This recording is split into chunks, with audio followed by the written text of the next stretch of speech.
A warm welcome and a fresh morning to everyone gathered here.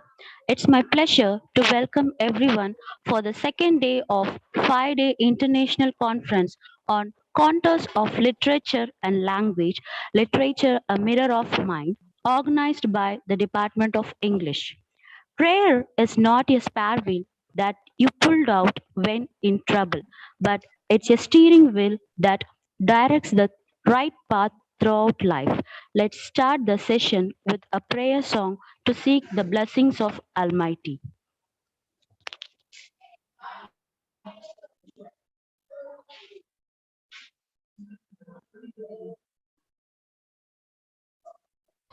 ஐந்து கரத்தனை ஆனை முகத்தனை இந்தில் இளம் பிறை பாலும் ஏற்றனை நந்தி மகத்தனை ஞான கொழுந்தினை புந்தியில் வைத்து அடி போற்றுகின்றேனே.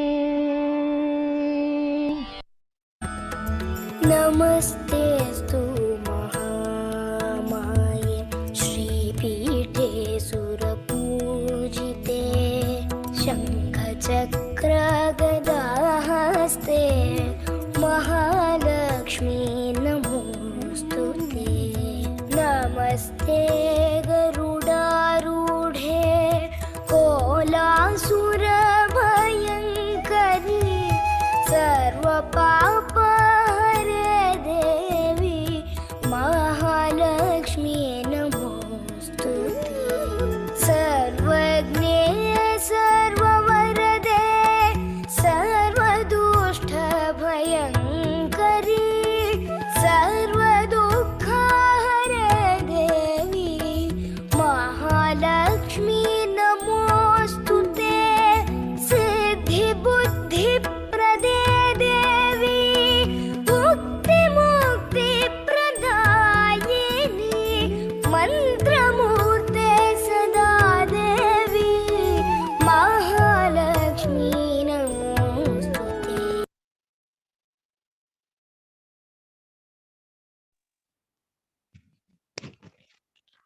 Welcome enters with a happy heart.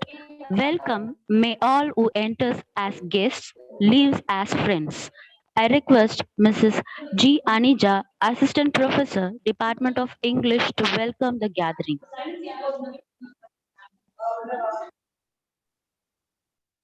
Good morning, all. It's my privilege to welcome everyone gathered here for this virtual program, MAHA Marathon 2021, a series of 100-day webinar and also to the second day of the 5-day international conference. On behalf of our management and the head of the department, first and foremost, I would like to extend a warm welcome to the resource person of today's session, Dr. X. ANITA ARUL, Assistant Professor of Department of English, Pasumpon Muthuramalinga Thevar College. Ma'am, thank you so much for your consent to address us today. I welcome you, ma'am. Thank you. It's a great privilege for me to be here. Thank you. Next, I would like to welcome our dynamic principal, ma'am, Dr. R. Kumudini, the prime spark of MAHA Marathon 2021 to this virtual program. I welcome you, ma'am. I also welcome our vice principals, Dr. S. Ramasamy and Dr. U. Indumadi, to our program, who constantly support us at every step. It's my pleasure to welcome the head of the department and the teaching faculty of the Department of English, Mahalashmi Women's College of Arts and Science, and also the faculty members of other colleges who have making this presence in these excellent sections. I extend my warm welcome to the students of the Department of English, Mahalashmi Women's College, and the students from other colleges who are eagerly waiting to listen to our resource person. Once again, I welcome everyone present here. Thank you.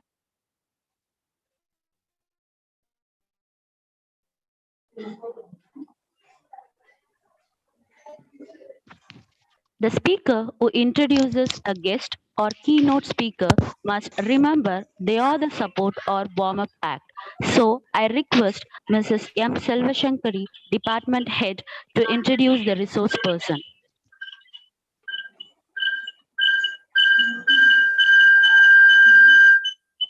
Good morning, everyone present here. I'm M. Shankari, Head Department of English, Mahalashmi Women's College of Arts and Science. And I feel very much privileged to introduce our guest speaker of our today's session, Dr. X. ANITA ARUL, Assistant Professor, Department of English, Pasumpon Muthuramalinga Thevar College, Sankarankovil. Welcome, ma'am, and thank you so much for accepting our proposal. Thank you. Thank you so much. Wow. Thank you, ma'am. And Dr. ANITA ARUL, she was awarded with a PhD program from Manonmaniam Sundaranar University, Tirunelveli, and with 9 years of teaching experience, Dr. ANITA ARUL, she is specialized in the areas of Indian post-colonial literature, English language and literature, English language and teaching, and psychology. And she has the honor of a best outgoing student from our school in the year 1997. She has participated in many UGC programs organized by the University of Madras and University of Coimbatore. She has presented many papers in the national and international conferences. She has also been invited as resource person in many educational institutions and shared the knowledge of words among the students and teaching fraternities. And she has also motivates and guides the PhD scholars since 2017. In addition to her academic achievements, our speaker also contributes her service in the field of journalism and magazine by providing forwards to many magazines. Thank you, ma'am. Thank you for accepting our proposal and consent to be the resource person for our today's session. Thank you very much. Thank you, ma'am. Thank you. Yes, ma'am.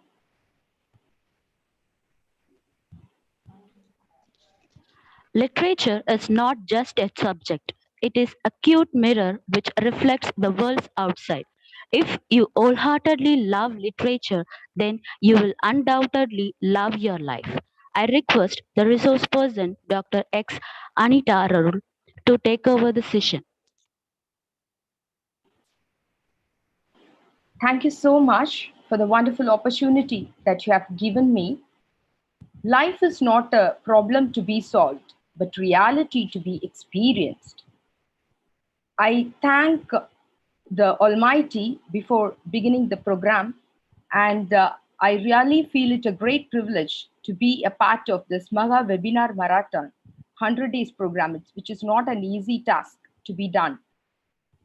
I feel very much happy to be the second person of this webinar, and before which I thank the Department of English, the head of the department, as well as my friend Isba, who has given me this platform, and Kalai of Department of English also, and as well as the organizing committee for giving me such a great opportunity to share my ideas. All right, and before I begin, I just wish to share my screen here.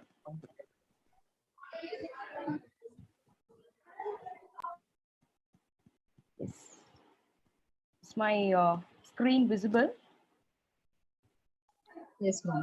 Yeah.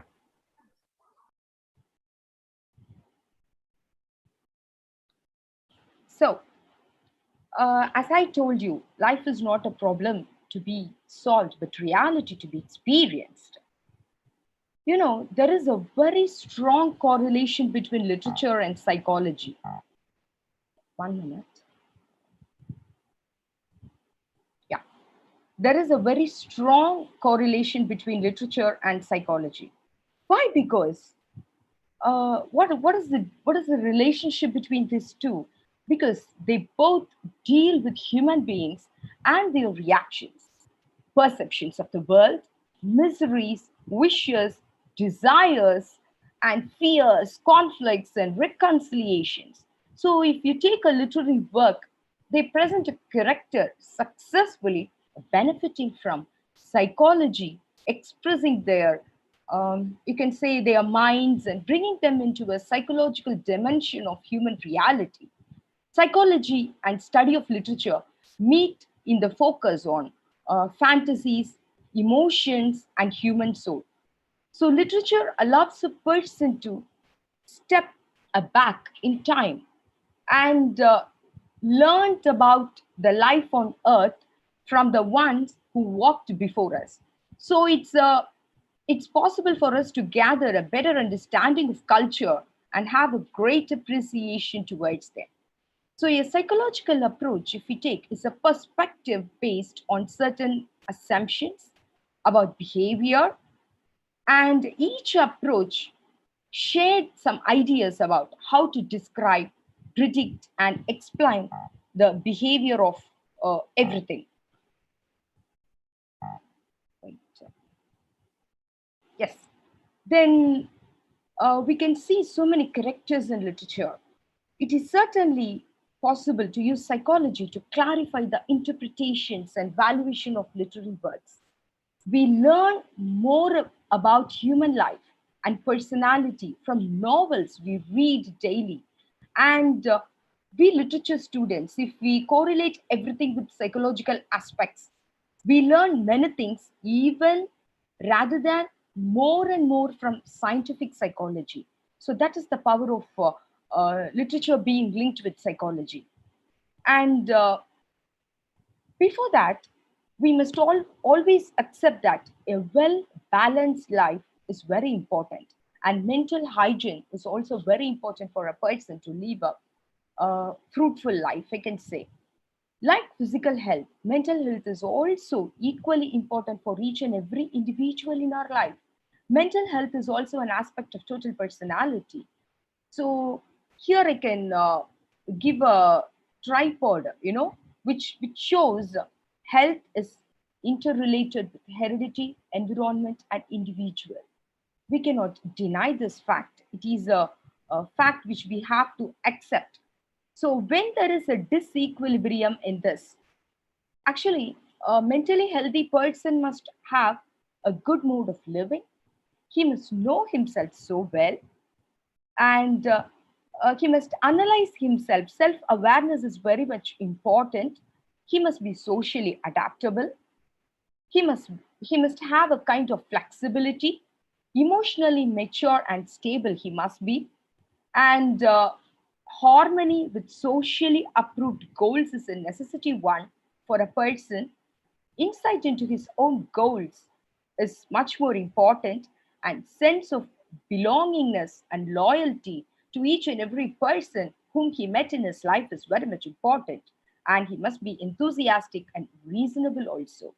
So only if all these qualities individual possess, he is considered to be a mentally healthy person.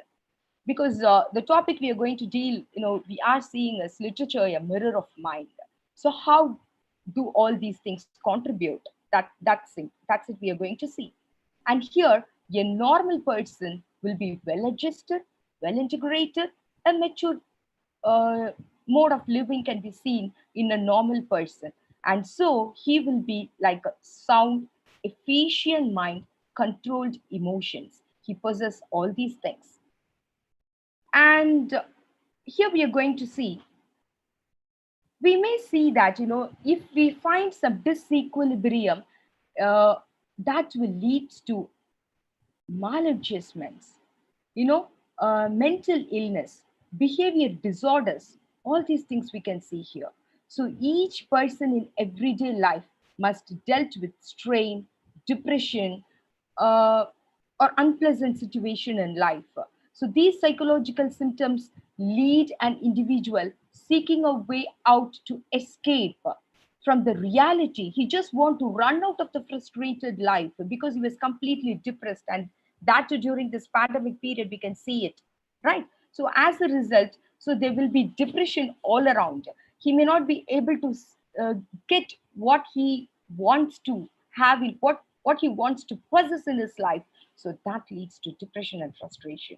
And this thing we can if we take the history, we can see after the post World War One, so many people are all around the society with no hope in their, in their life.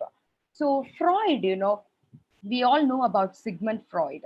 he was very much, according to him, the basic human instincts he referred to as the cauldron, okay, seething cauldron. He says that the seeking pleasure is related with seething cauldron. The people, they blindly strives for gratification regardless of the consequences. They don't never ever mind of the consequences. The restraints of the society, what they do is are incorporated internally during the first few years of childhood. Okay, so what they do, uh, based on a simple thing, fear of direct social consequences. uh, they feel, they used to get scoldings from their elders. So what they do, all these things get registered in their subconscious mind. Eventually the child inhibits its misdeeds if they go for it, because she or he feels bad about it, and not because she fears that she will be caught, but caught and punished at the same point. He or she feels that we should not show all these kind of misdeeds to the society. We have to control ourselves. They learn during the early stage of childhood, and what they do, they internalize all these things. All these feelings get submerged in their mind. So the forbidden impulses, it cannot be ruled out of existence. They can be denied for a while, that's it, for a period of time, but eventually they will reassert themselves, often through old or new things, and leading to further measures. So as a result, what happens, there is a constant conflict between the demands of instinct and of society. These things goes on within their mind. So but this war goes on ground, okay, within the mind and not outside. So Freud says it remains in the unconscious mind, actually. So he says that when conflict is external, we can see, okay, he and she is fighting. Goliath, if we take the Bible, David and Goliath are fighting, God and Satan are fighting, and so, according to Freud. But this war is not the external thing, it is within. So Freud eventually devised a threefold classification of conflicting tendencies. As we all know, it's id, ego, and superego. They are just names given to the three sets of different reaction patterns: id, ego, superego. So the conflicts among these three factors are inside the individual, that they are derived from childhood experiences, as we have seen, okay, and they are waged without the individual's consciousness awareness. So this is how Freud defines. So what do we suffer out of?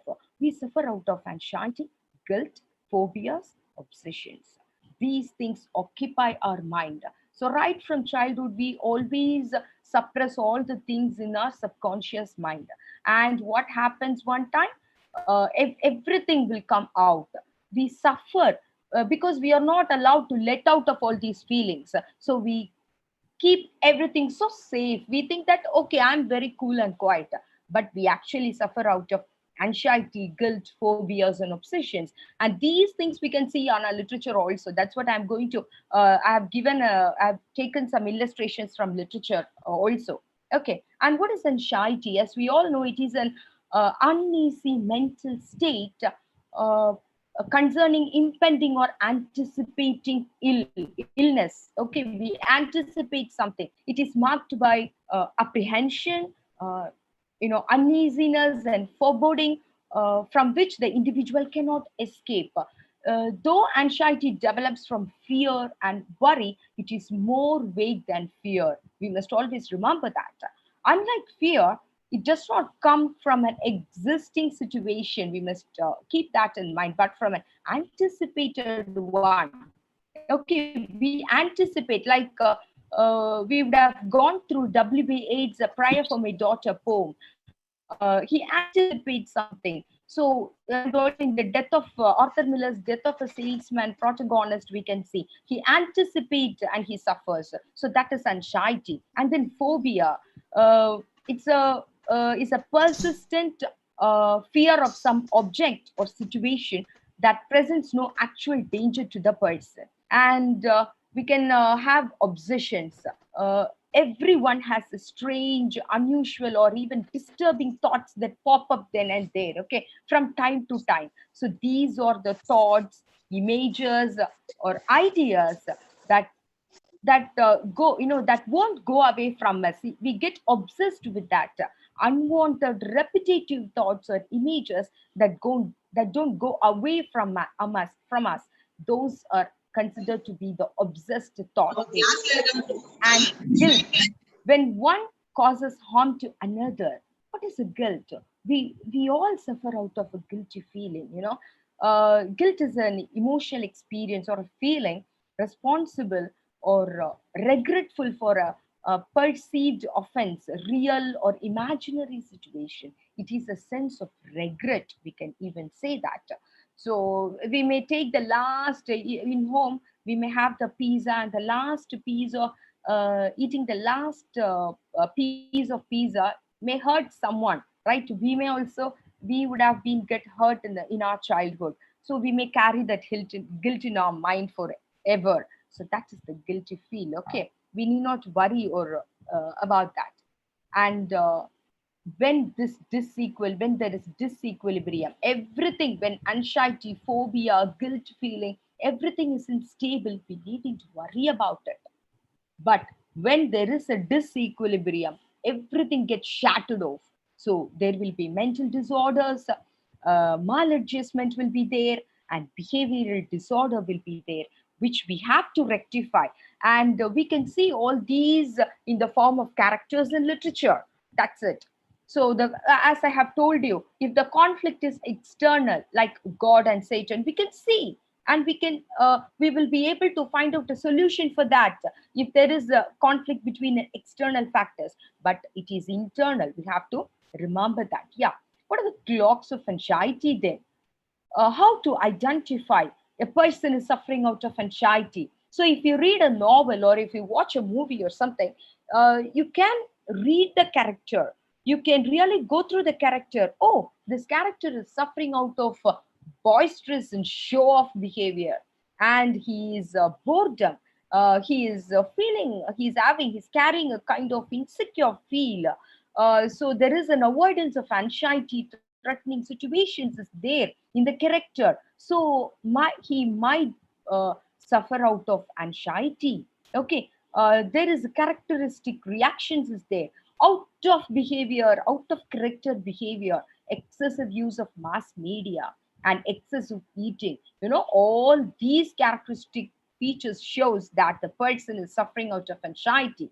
So when you read, where we can use in literature, when you go through a novel, when you go through for a research or something, when you analyze a character, you can easily point out or find out that the person is suffering out of anxiety if you find all these characters in the particular character in the novel. And next we can see is phobia.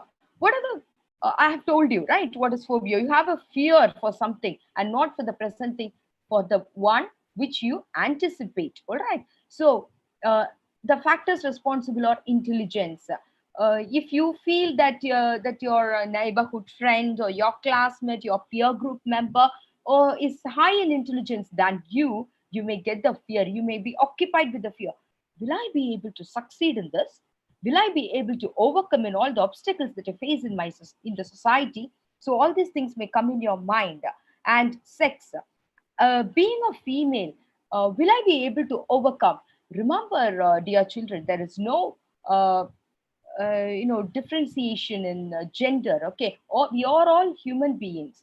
And then socio-economic status give us a fear in our mind. Okay, and then physical condition, these give these factors responsible for the phobia. We suffer out of all these things actually. We may not know that directly, but indirectly we do suffer. And social contacts, okay, with the social, because of having some contact with some person, they may erupt a kind of fear in your mind, though you're keep and calm. then ordinal position in the family. If you are the first child in the family, you will be responsible for so many things. So the people will tell, okay, you're the first child in the family and you are responsible for all these things. You might have heard, right? So the complete responsibility fall on your shoulders, and that create a kind of phobia. Then secure feel, right? So these things, these are the factors responsible to erupt phobia in your mind. So we suffer out of that. We may know that or we may not know that. And then obsession, as I have told you, right? Obsessed to feel, you concern over bodily function. Some may be obsessed with their physical features and with their mental issues. We should not be as such, actually. So what happens there, they leads to committing immoral acts. They commit themselves because of obsession and attempt suicide and finding solution to the unsolvable problem. So they may know that this problem cannot be solved or it has to be dealt with in some other way, but they don't find out the way. But what they do, they just keep on finding the same solution to the unsolvable problem. So this is a kind of obsession. And guilt, what will happen? False responsibility you may get, and false guilt. There is no point in feeling in living with a guilty feel, but we do. We self blame ourselves. And codependence, we always depend on someone, so feeling shame of something. So if you read some characters, if you go through some characters in the novel or in the poetry or in somewhere around yourself, you can easily find out, okay, this person is suffering out of guilt. If we are professors, we must be aware that, okay, this particular student is suffering out of all these, this child may be suffering out of guilt or phobia or other things, like so many fear and unwanted worries might have occupied their mind. So we are responsible to find that and give them the solution to come out of all these sufferings. And see, we may say that, no, I don't have such feeling, I'm free, I never ever bother about anything. We may say as such, but actually we suppress all these feelings like Jack in the box. One time or the other, it will burst out and it will come out, right? The repressed material which you have is not really eradicated. We think, no, I have forgotten everything and I just pass on. I just go to the next level. It's not like that. The repressed material is not really eradicated, but it remains in the unconscious mind. The repressed ideas, what happened, it still exert a powerful effect. Again and again, they push from below, fueled by the biological urges, okay, that give rise to them in the first place, or triggered by associations in here and there. So as these repressed ideas come up again and again, they'll also bring back all the anxiety, phobias, guilt, obsessions, and once more push down. They will drag us down. So the result is a never ending unconscious conflict.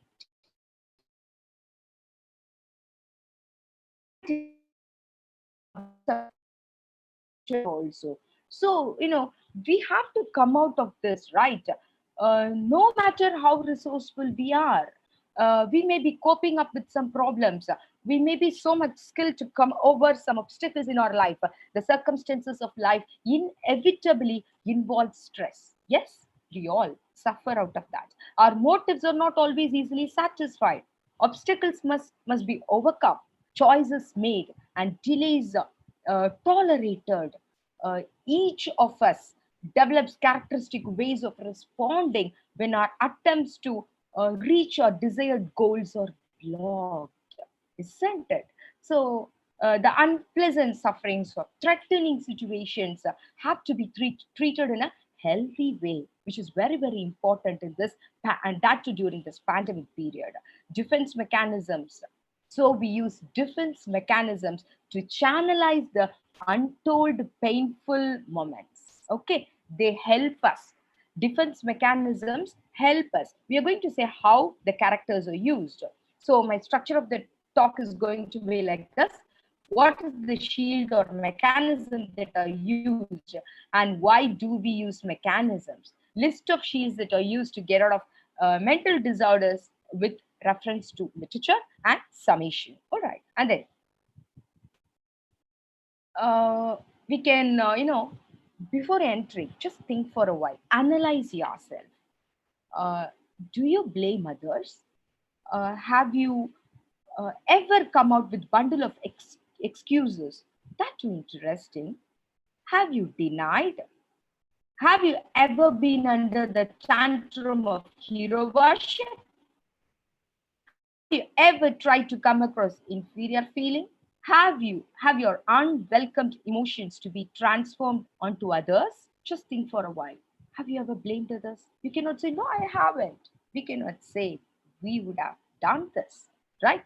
Have you ever come out with bundle of excuses? Yes, we will always come out of bundle of excuses. Yes, that too interesting excuses we will be having. And also in the classroom, you can see bundle, piles and piles of excuses, interesting excuses that too. Have you denied?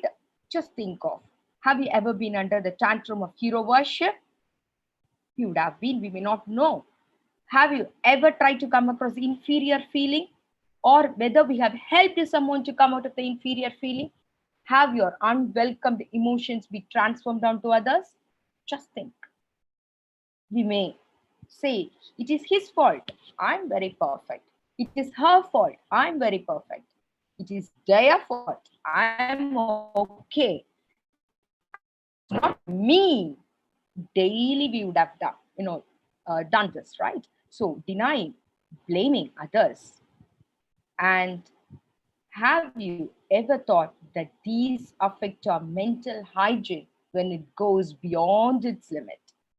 It is really dangerous to live with all these kind of denial and everything. Okay, we have to be very much careful. They are more dangerous and damaging than the disease itself.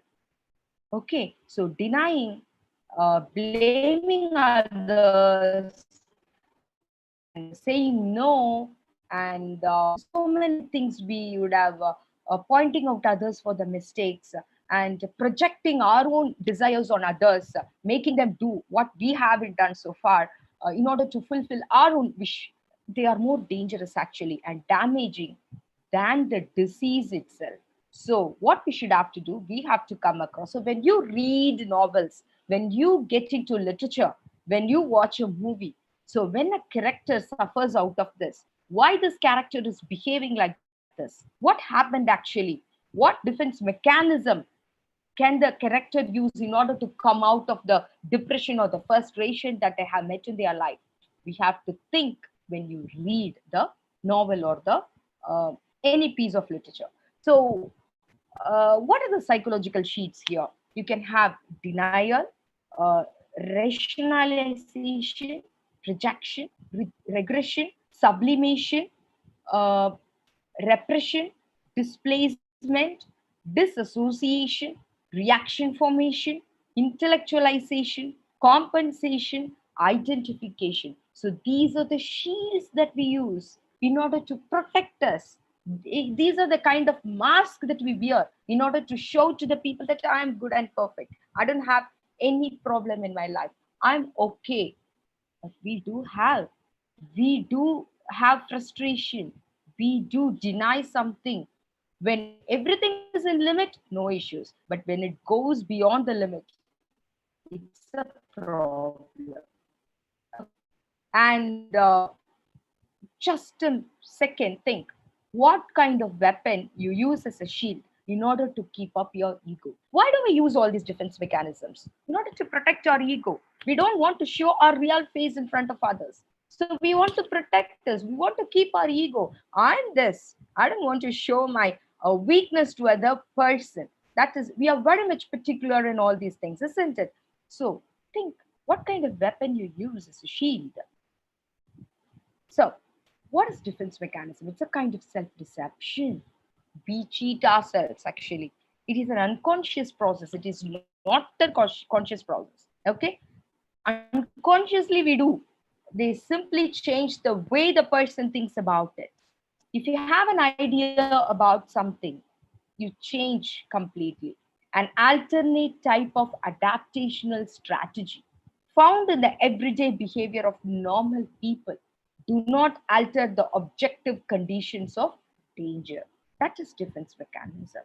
Okay, so all the mechanisms we found in our everyday behavior actually used in modernization, they use to increase satisfaction in living and are therefore helpful. We can say that these are the helpful modes of adjustment. It is only when the mechanisms become the dominant mode of problem solving, they indicate that your personality is getting damaged somewhere. Okay, so there is a difference between uh, defense and coping up with problem. We may say, no, I have just to cope up with this problem, but there is a difference between defense and coping up. Defense mechanism you use, it is a conscious thing used intentionally, but coping up you use unconsciously and non-intentionally. And next thing we are going to see is usage of mechanisms. So they increase the satisfaction, and when it goes beyond this limit, when you started denying something more than enough daily, what happened? You must come to a conclusion that your personality is getting damaged somewhere around. Okay, that you can find the maladjustment in your personality. So the first one, we are going to deal with this displacement, and I have taken some illustration from literature. When a person use in displacement, one particular motive or emotion is turned from its natural object to some other object. For example, if you are angry on some higher official, you cannot show that directly to the higher official in the office. You will come home, you will beat your pet, you will hurt your pet, or you will show your anger on the uh, younger ones, right? You cannot show the anger towards your elder one in your family, because they'll beat you again or they'll show their anger again, right? You cannot do that. So what you do, normally you will show the anger, you will displace the anger. You cannot, as you cannot show your angry face towards the official, what you do, you come home and show it to the person one who is at home, that too you are younger ones. Okay, that is displacement. That is, it's a kind of defense mechanism. So what happens if we show like that? The minorities are affected, the victims are affected, are really hurt, and the subaltern people are affected. So when you read some characters in the novels, they are like scapegoating. Okay, the people may tell in your home, you always show the anger towards me and not towards the person one who really hurt you, right? We may hear all these type of dialogues in our home. So that is what displacement. So in literature, displaced aggression results in scapegoating. As we all know, escape individual is an innocent subject here who experiences the frustration experienced by others. So kitchen sink drama, if you see, in kitchen sink drama, what we see, the character, the daily struggles of working class people and the angry protagonist can be seen in those, you can come to a conclusion they use the defense mechanism displacement. And here I have taken two things for illustration, that is Look Back in Anger, John Osborne's Look Back in Anger, and Eugene O'Neill, the Harry Ape. So here, a person actually in Look Back in Anger, it deals with an authentic picture of younger generation in post-World War. Young man of working class, overeducated and underemployed, origin, his name is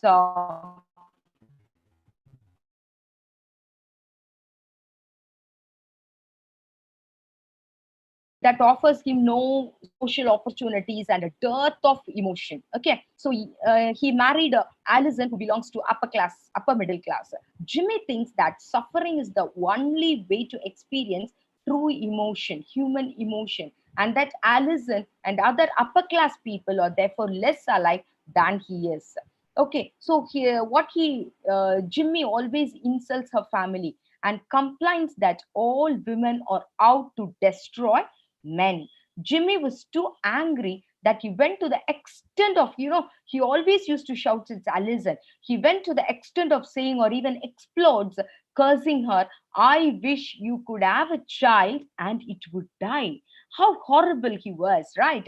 So he uses his anger. He was not able to use his anger towards the society from which he cannot derive some useful materials or matters that related to him. So he automatically shows his anger towards his wife, who belongs to upper middle class, uh, telling her that you're good for nothing. I wish you could have a child and it would die. So it was really hurting. So he always scolds her, and he considers all the people who belongs to the upper middle class as the people one who have come to destroy the working class people.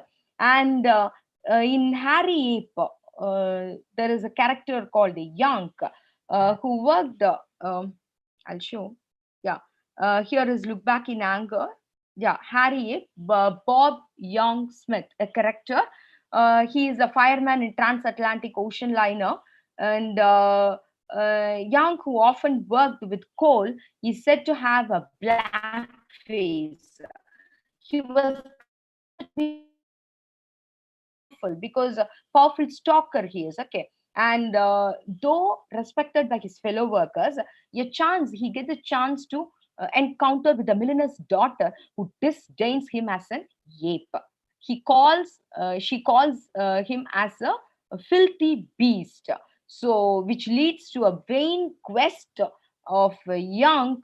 He was so mad to find her out and take revenge over the upper class. So Mildred Douglas, 20-year-old daughter of the owner of Nasrid Steel, where Young Smith works. So when Mildred Douglas points out him as a filthy beast, he was not able to he was not able to accept it. He started showing his anger which he has for Mildred Douglas towards the upper class people. He mentioned that the upper class people are like this. They'll always comments us like like ugly people. Okay, so she was too clean and quiet, and she was like dolled up.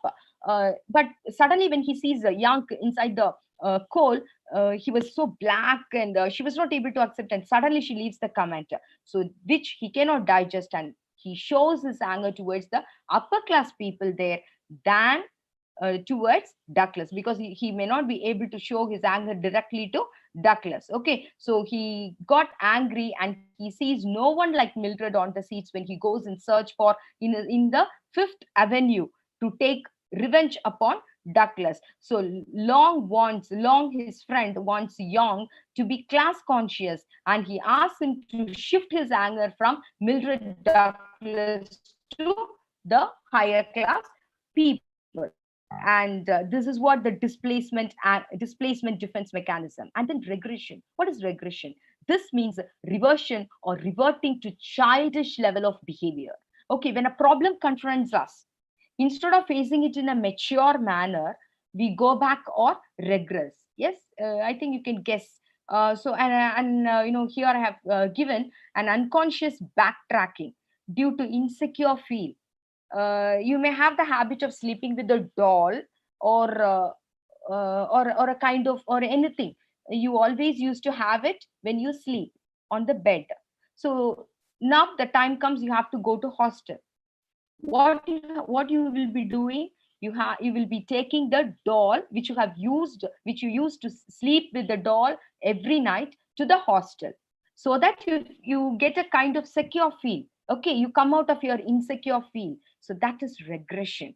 So how to identify that this particular person, or when you read a novel, this particular person is using the defense mechanism regression. How will you identify?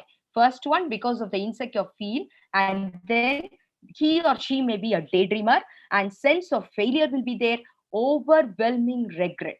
Okay, they always feel sad about it. An individual creating a scene, threatening.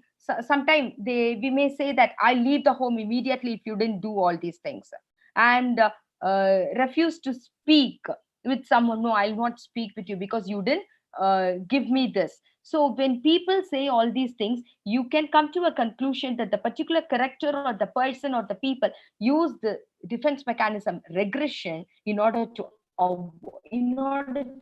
get rid of the present situation. They don't have the guts to face the present situation, so they just go back to the childhood. They go back tracking. Okay, that is regression. An extreme form of regressive behavior will result in mental disorders such as schizophrenia.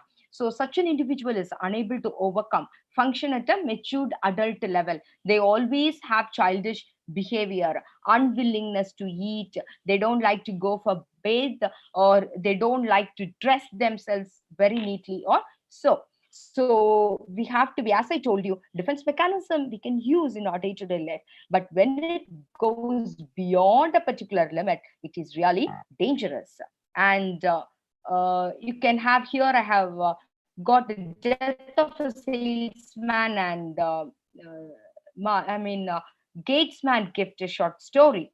So in Death of a Salesman, Willy Loman, the character, he always goes back to his childhood often, and he recalls his days with Ben. Okay, Ben is brother, and gets advice from Ben as he feels insecure. So whenever he feels he comes over a frustrated situation or something, he realizes that he may not be able to face the situations, and he always go back to his childhood and his memory. So in Gateman's Give, what happened? Govind Singh, a gatesman,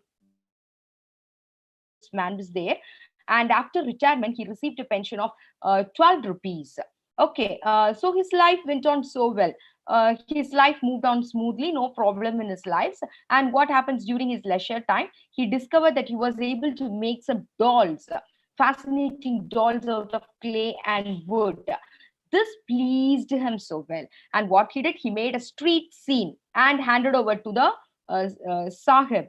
And he made a model of his own office where he worked for over a period of 1-2 decades or so, and handed over that to the manager.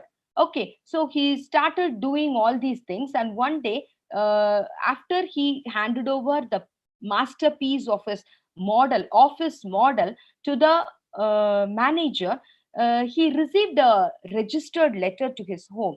So that was his first registered letter ever in his life. He was afraid, telling that this might be the news of stoppage of his pension by the Sahib on seeing the office model. He started behaving so madly. Okay, while he was walking, what he did while he was walking on the street, because his mind was completely occupied with fear, phobia. He was under phobia. What phobia? He thought that his pension is going to get cut because the Sahib may not like the office model. So what he sees, he was just walking on the street and he has seen the street light.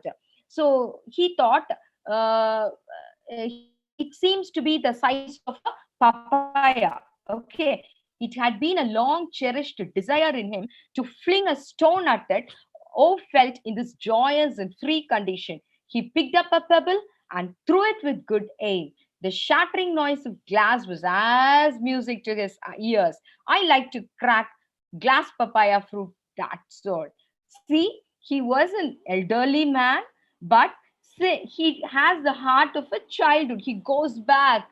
He has used the defense mechanism regression to go back to his childhood. Okay, what he did, he took the piece of he took the pebbles and threw at the street light, and was caught by the police.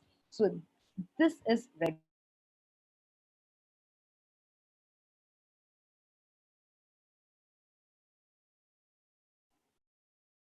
Is my voice audible? Can you hear my voice?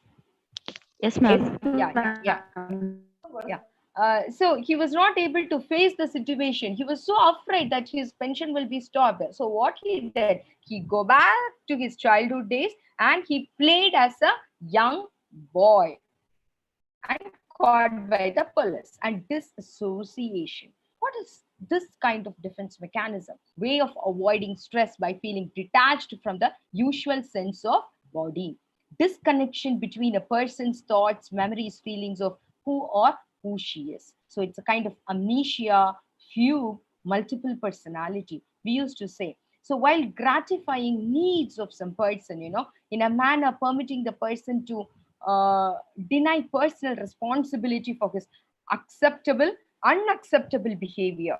So disassociation pattern is amnesia. A person who suffers out of amnesia is the one who uses the defense mechanism disassociation. Okay, total inability or to recall or failure to recall the things, recall the memories. And fugue, it's a kind of defense mechanism by actual flight or the individual wanders away from home. It can be for days together or weeks together or months or even years together. They go out of the home, they find themselves in a strange situation, not knowing how to uh, how they have got there, and he starts living a new life. They forgot themselves completely. So multiple personality, a dissociative reaction to stress actually. And when you get dissociative thing, I'll tell you one thing. Shakespeare's Macbeth sleepwalking scene can be related with dissociative defense mechanism, and then R.L. Stevenson, Dr. Jekyll and Mr. Hyde can be used. And Dr. Jekyll and Mr. Hyde, we may be very much familiar with this personality. In disassociation, we can say that the individual may vary from one personality to another personality. Okay, at periods. For few minutes to several years, they can be like this. The personalities are usually dramatically different, completely different they are. One may be a gay, carefree, and fun-loving, and another person may be quite studious and serious. So the individual person alternates from one personality to another and cannot remember in one what happened to the other. That is dissociative defense mechanism they use. So while one personality is dominant and functions and they are conscious, the other continues to function subconsciously and is referred to as a co-conscious personality. So you can, when you read Dr. Jekyll and Mr. Hyde, you can easily find out that the character uses the defense mechanism disassociative, right? Disassociation. Dr. Jekyll and Mr. Hyde is Dr. Jekyll is a the character, the protagonist, Dr. Jekyll is a kind, well-respected and intelligent scientist who meddles with the darker side of science. Okay, and while searching for a way to separate his good self from his bad impulses, he creates a potion. Okay, that transforms himself into a man without a conscience. And towards the end, what happened? They each fight for dominance over the other. So finally, Hyde commits suicide by drinking poison, declaring that he also killed Jekyll, as they are the same physical being. Okay, so when you read such characters or when you watch movies, you can see, it is completely the a mirror of the mind. The characters, you can easily, you can find them out, will be so interesting when you read literature with much knowledge about psychology. And compensation is the next defense mechanism we use. And here, counterbalancing or perceived flaws or weaknesses by instead of emphasizing strengths. Okay, so you counterbalance something. This compensation was introduced by Alfred Adler. Okay, in relation to inferiority complex. So compensation covers up weaknesses. In order to cover our weaknesses, we may come out with we may use many mechanisms. So in order to come out of frustrations, we may use some mechanisms. If you sit and think over, we will be able to find that out. And desires, feelings, or inadequacy or incompetence in one life area through the gratification or excellence in another area. We can even say a poor athlete never picks up or picked up for teams in colleges. A particular an individual, they may not be able to get into an athlete field or into the sports field. He or she may not be shine. So what they do, they overcompensate and they find a place for themselves in drama club and or a newspaper activity or any activity as such. So a person one who is inferior in maths, so they overcompensate and they always be dependent on teachers and other for academic guidance. So when a child come close to us and when they seek more help from us, we must understand that the child is using a defense mechanism compensation and somewhere he or she is lacking, and we must be ready to help them to come out of it. Okay, it's our responsibility. And what these people do, they have a strong and natural tendency to conceal. Okay, they always wish to conceal their weakness. They never want to come out of it. Actually, when you go for research or something, disability literature, when you take the genre of disability literature, chronic, chronic illness, the people who suffer out of disability, adjustment, illness discourse, and you can even say medical discourse, illness experiences. If a person has labeling, a person one who suffers out of labeling, self identity crisis, so these people use defense mechanism compensation in order to hide themselves, and they really want to show them the best in society. So they strive for superiority, and narcissist people are the best example for that. And then you can have find John Milton's on his blindness, so who has lost his eyesight in 50s. He expresses his faith in God as he had lost his sight. So his fear, frustration has turned into acceptance and writing.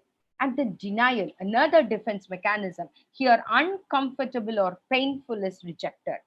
We never want to accept something which is painful. When somebody asks you some painful event that you have come across in your life, we immediately will say, no, I haven't.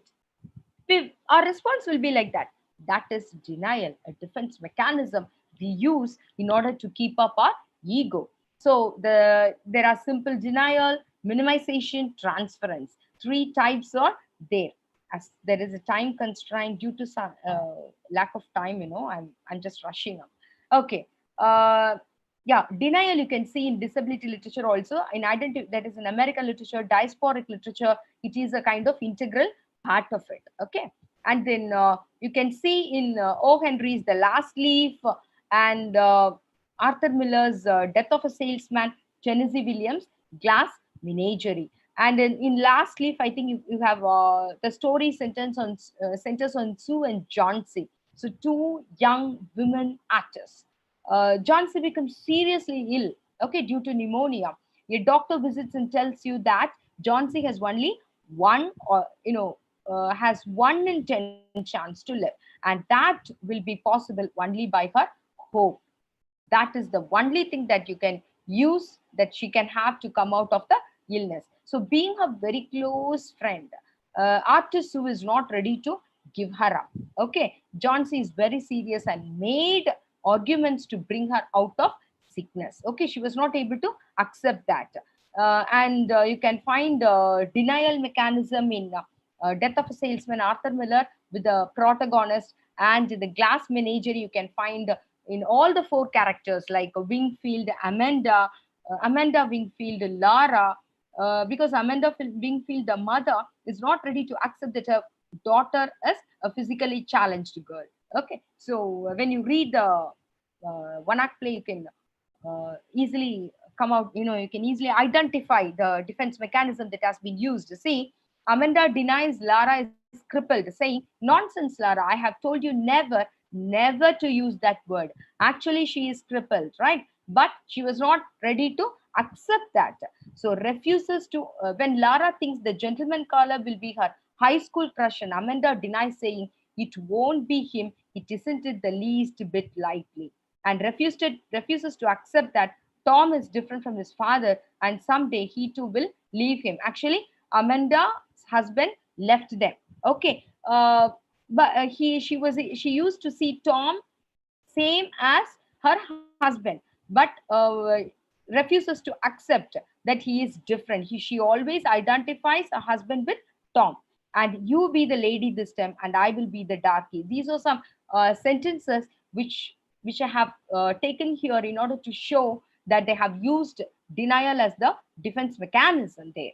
And next defense mechanism is intellectualization.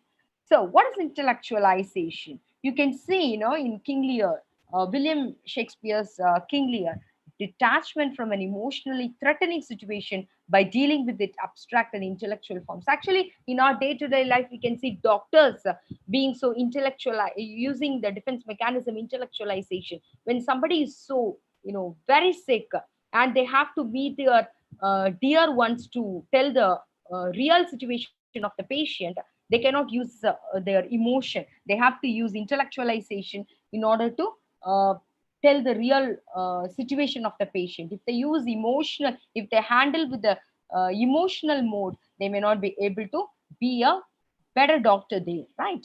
So we can see in King Lear's William Shakespeare's King Lear, unlike her father and sister, Cordelia is able to differentiate, differentiate love from property. Though Cordelia was Lear's favorite daughter, her answer was, when King Lear asked about the love that she holds for him, nothing, my lord, she continues, unhappy that I am, I cannot heave my heart into my mouth.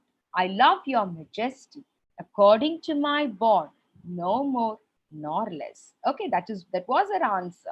So this is the defense mechanism, intellectualization, used by Cordelia to give an answer for King Lear. Next, projection. What is projection? For example, you may dislike your co-worker.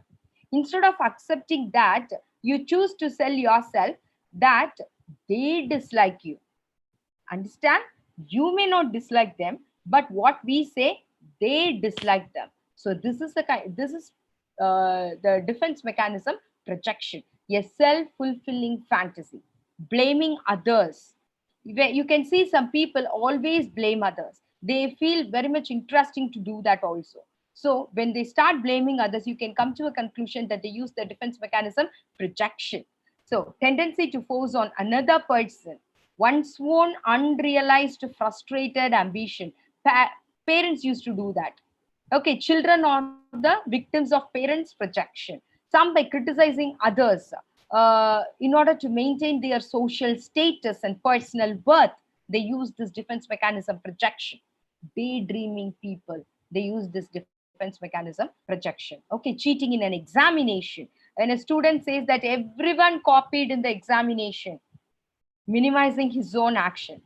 He would have also done that, but he used to come and complain that everybody copies in the examination. That is projection. Okay, and then here in projection, once again, I take Death of a Salesman, Arthur Miller's, is a play of memories, dramas, and confrontations, actually. So Willy Loman, a protagonist, 43-year-old man, 63-year-old salesman. He's described as unstable, insecure, failure, and self-deluded, who is not able to be a successful person in the society. So he often complains that people don't like him and he is not good at his job. But he expects his two sons, Biff and Happy, to live up to his expectations. Okay, that is projection. And rationalization. It's, you can see the pic of Fox and the Grapes. This is rationalization. You protect your feelings of worth for self-esteem and making excuses for behavior. Good reasons for real reasons. We give good reasons for real reasons. Why are you late to the class? The children will say the bus is late.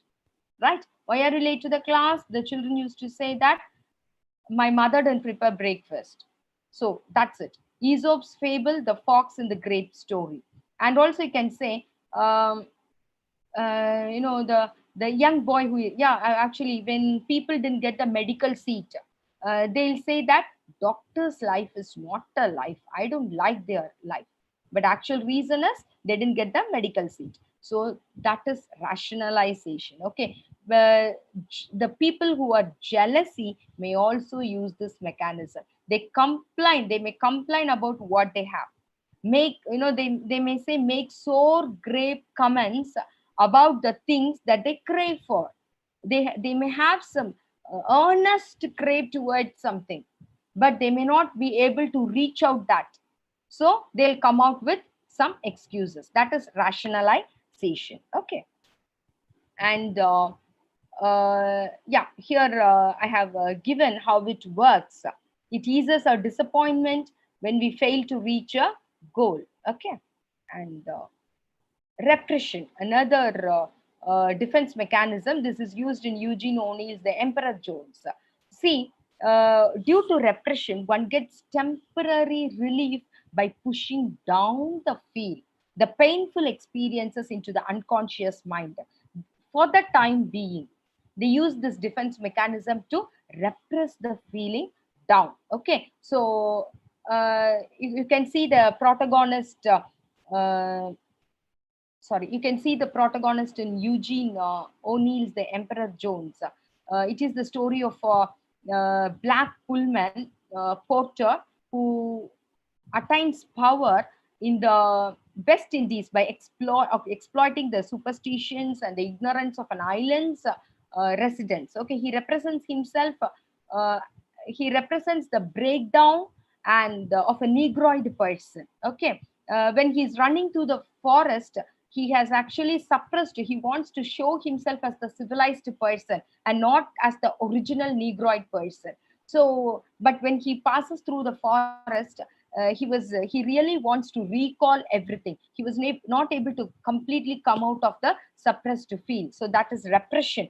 Repression, you can, for the time being, you can make everything go down to the unconscious level and not every time. And identification. So here a person identifies himself with someone else's characteristics. Example, when a person, a boy who feels frustrated by his lack of athletic ability, he finds too much pleasure in the victories of his school's football team. They identify hero worshipping. When a person cannot do anything, he goes beyond a hero. Okay, he identifies himself as though he got victory in all the things.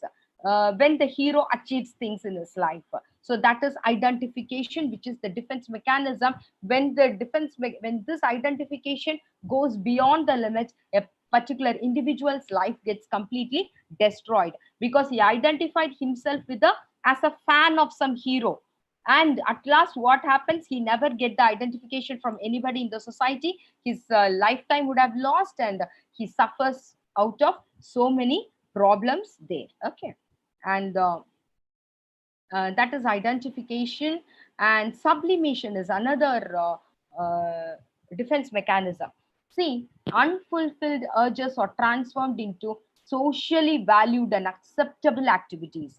Sublimation, in the character, I can see in Manju Kapoor's A Married Woman and Difficult Daughters, you can find two characters, Asta and Virmati. And Asta married a man from abroad who is an MBA, and her familial relationship is without any issues, but she has a passion towards art and painting. So when her artistic excellence are not appreciated or recognized by her husband, she has chosen and utilized of doing that for an activist social as an activist to social service. She want to shift that and get recognition from some other place, though her married life is quite contented. So both the characters are as such in Manju Kapoor's A Married Woman and Difficult Daughters. So sublimation, we find another option. Though we are satisfied, and when our urges are not recognized in a particular place, we want our our skillful capacity or something like that has to be recognized. We wish to show that in some other place and get the recognition over there. So that is sublimation. So these novels will be quite interesting. If you find time, you just read up. And then reaction formation, replacement in consciousness of an anxiety producing impulse or feeling by its opposite. Actually, hate is replaced by love. The best example you can see here is from Shakespeare's, and here the extravagant, how to find out the person is using the defense mechanism, uh, reaction formation, extravagant showiness. We may not expect that, but some people will come towards it suddenly and they shower us with love. So we can find out that they are not very true. They are using the defense mechanism, reaction formation. They protest too much, and compulsiveness will be there, and extreme forms of behavior. Okay, when you find a person or an individual with all these qualities, you can really come out with a conclusion that the particular person is using the defense mechanism and he or she is cheating us by using the defense mechanism, reaction formation. This you can see in Iago in Shakespeare's Othello. Iago was so jealous actually, right? And he wanted Othello to suffer so bad, and he murdered his own wife Desdemona after she told everybody that Iago was behind everything. So Othello placed unique trust on Iago. He says, a man he is of honesty and trust, but Iago hates Othello. Okay, that is a best example for reaction formation. I follow him to serve my turn upon. Iago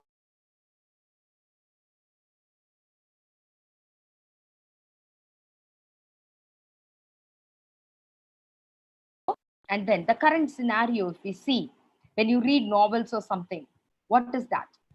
See, or pandemic. In the literature or in the writings of this pandemic and the post-pandemic period, you can see things as fear and suspicion, stigmatization and moralization, community response. All these things you can see in the contemporary literature. Even if you want to be the writer, if you start writing something during this period, you can make use of all these things to write. So stories from the field, when you go through literature or when you go through media or when you pick up some things from the social media, you relate yourself. You just take with the literature point of view as well as correlated with psychological point of view, kindly go through all these things. Okay, and then the psychological pattern at present which you can use is community level response to health threats. What is that? Coronavirus culture, restriction on daily life, right? And the tedious isolation of quarantine, the people, those who have suffered, staying at home. Just think, as literature students, we must think all these things. What are all the effects the psychosocial pattern create and effects on every individual, and our total lifestyle has been changed. We can accept that. And here the psychosocial impact, what are they? Many social death than biological death. White and black people opposition exaggerated. These can be the topics of literature, and when you deal along with psychology, it will be quite interesting. Even you can take a topic and write on your own, and you think over how we are and what we have to do and what defense mechanisms are these people using day-to-day life in order to hide their originality, and if they use in excess, what will be the result? We must be aware of all these things. About the migrant laborers, cannot see any occupational achievement so far, and disposable lives. When we take disposable lives, whose life is getting disposed? Who is getting disposed from the society? The political the politicians are worried about whose lives. Helplessness prevailed everywhere, and how this is going to affect psychologically the people, right? Social isolation, mental health issues, identity crisis, unable to extend the normal social courtesies. Doctors turned cold and hot and cold when they saw COVID patients. Their entire thing is completely changed. Why so? So society's response to the challenges, an existential threat. The society sees it as a threat. And what about literature? So far, for every 100 years we met with the pandemic, and how literature has seen the pandemic, and now COVID-19, how it has been seen. socio-economic apparatus get affected, and biological and cultural form get completely collapsed. Totalitarian regime can be seen there. Globalization is changed into social distancing. So far, people have been giving importance to globalization and now social distancing. Right from children, right from the toddler to old people, what kind of effect, psychological effect do they uh, face? So digital readiness, a trap of technocentrism. Now everything changed. Everything is in online. Handwritten essays or word processed. Books into iPad, mobile, laptop, and so on. Pencil being transformed into fingers. Compassion grounds into emojis, right? We just send an emoji and that's over.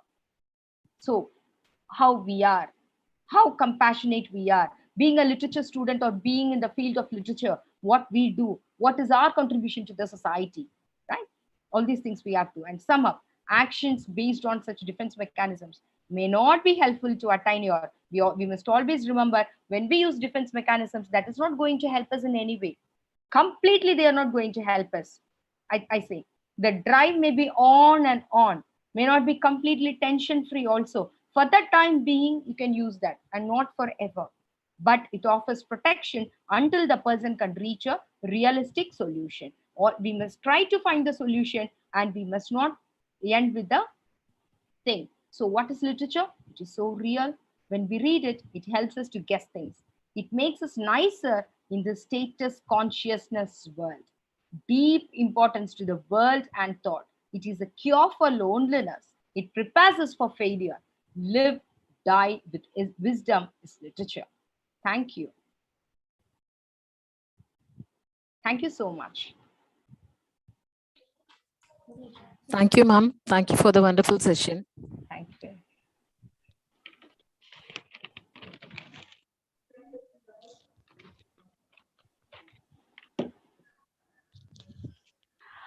Psychology is a vast field of study that encompass the biological, social, and environmental facts that influence how people think, act, and feel free. It is a theory of personality, organization, and dynamics of personality. You shared you shared You shared Sigmund Freud's defense mechanism in order to explain the terms in defense mechanism. You refer so many examples and refer the present scenario to clear the views of defense mechanism. It's your speech is really a brush up activity. It really sharpens my mind. Thank you for enlightening us with your knowledge. Thank you, ma'am. Thank you so much. Participants, those who have questions can unmute and ask.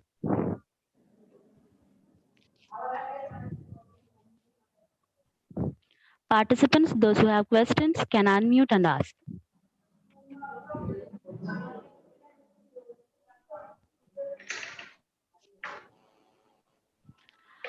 I request all the participants to switch on your cameras to take a virtual photograph.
Good afternoon, all. I deem it's a great honor and privilege to propose vote of thanks on this memorable occasion. I extend my heartfelt thanks to our principal ma'am, Dr. R. Kumudini, who gave valuable insight and encouraged us for organizing this webinar. I thank our department head, Mrs. Shailaja, Assistant Professor, Department of Computer Science, and Mrs. Jyoti, Head Department of Computer Science, for their technical support. Good afternoon, all. I deem it's a great honor and privilege to propose vote of thanks on this memorable occasion. I extend my heartfelt thanks to our chief guest, Dr. ANITA ARUL, for giving a brief look on teaching and learning new methods of contrast of literature and language during this period. Thank you, ma'am. I thank our respected chairman, Thiru S. Kunjithapadam sir, our managing directors S.K. Thirukumaran sir and S.K. Sendil Kumar sir for their generous support in conducting this webinar. Our deep sense of gratitude to our principal ma'am, Dr. R. Kumudini, who gave valuable insight and encouraged us for organizing this webinar. Our sincere thanks to our vice principals, Dr. S. Ramasamy and Dr. U. Indumati for their guidance in making this webinar more innovative. I thank Mrs. Hamrin Selvi, Mrs. Shailaja, Assistant Professor, Department of BCA, Mrs. Jyoti, Head Department of Computer Science, and Mrs. Krishna Lakshmi, Assistant Professor, Department of Computer Science, for their technical support. I thank our department head, Mrs. Selva Shankari ma'am, and our colleagues and students for their unified work, which led to the success of the webinar. I thank heads of all other departments and faculties and students, those who have joined this webinar and made it a grand success. Once again, thank you all. Thank you so much, ma'am. Before I leave, I really wish to thank the organizing secretary. Thank you. Thank you, ma'am. Thank you very much. Shall I leave, ma'am? Yes, ma'am. Yeah, thank you. Thank you so much. Thank you. Thank you, ma'am.